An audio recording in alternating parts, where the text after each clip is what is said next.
Okay, let's talk about the Templar. In the Elder Scrolls Online, this is the class that's supposed to be the beacon of light, right? The holy healer. But when you throw it into the chaos of PvP, is that healing toolkit a blessing, or is it actually a curse? That's the big question we're digging into today. And this right here is the whole puzzle. I mean, it has an entire skill line just for healing. You would think that makes the Templar the undisputed champion of support, but if you talk to high-level players, you'll find that in the real world of PvP, this holy warrior just doesn't hold up. So, Section 1, the Holy Healer's Problem. Let's really break down the difference between the idea of the Templar and how it actually plays. I mean, you look at this on paper, and it is a healer's dream come true. You've got a whole toolbox of heals, cleanses, buffs. There's even a passive that helps you resurrect people faster. It seems perfectly built to keep a team alive. So what in the world is the problem? And, well, that quote from Icy Fire Gaming just says it all, doesn't it? It's a feeling you hear a lot in the high-level community. So to really get why, we need to dive into the specific arguments people are making against the Templar in today's PvP world. All right, Section 2, the case against the Templar. Let's get into the three main complaints you'll hear.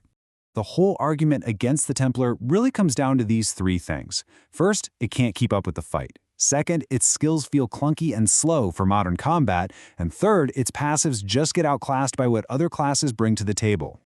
Okay, this is the big one. This is the issue that kind of feeds into all the other problems.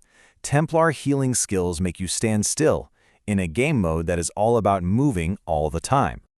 This quote absolutely nails it. A healer who can't stay with the group can't save them. You can't escape danger, and you can't react when things get crazy. In PvP, if you're not mobile, you're a target. Simple as that. And this slide just shows you how big that mobility gap really is. Look, to get a crucial healing buff called Minor Mending, the Templar has to literally stand inside a circle on the ground. Meanwhile, a Necromancer gets the same buff just by getting hit with a debuff, and a Nightblade gets it just by casting their main heal, all while running around freely. And it's not just about being stuck in place. The actual design of some of the Templar's most important abilities just feels, well, totally out of sync with how fast and unpredictable PvP is. Yep, there's the core issue. The skills were designed for a fight that doesn't move. You want to use your big healing ultimate, practiced incantation? Well, you have to stand there and channel it, which means you can't block, you can't sprint. You're basically a giant glowing piñata for the enemy team. But, you know, it's not all bad news. So where does this class actually work? Let's talk about that in Section 3, the Templar's niche role. So to understand where the Templar fits, you first have to know this term, the Zerg. This is when you have these huge, massive groups of players all smashing into each other at once. The whole battlefield dynamic just changes completely. And all of a sudden, being stationary isn't a weakness anymore, it's a massive advantage. That ultimate that roots you in place? Well, when your entire army is packed together, dropping a giant healing circle that hits dozens of allies is exactly what you need to win the fight. The Templar also has this other really cool, unique job it can do, the Ninja Resurrector. You take its special passive, you combine it with the right gear, and you can bring a fallen teammate back to life in less than a second.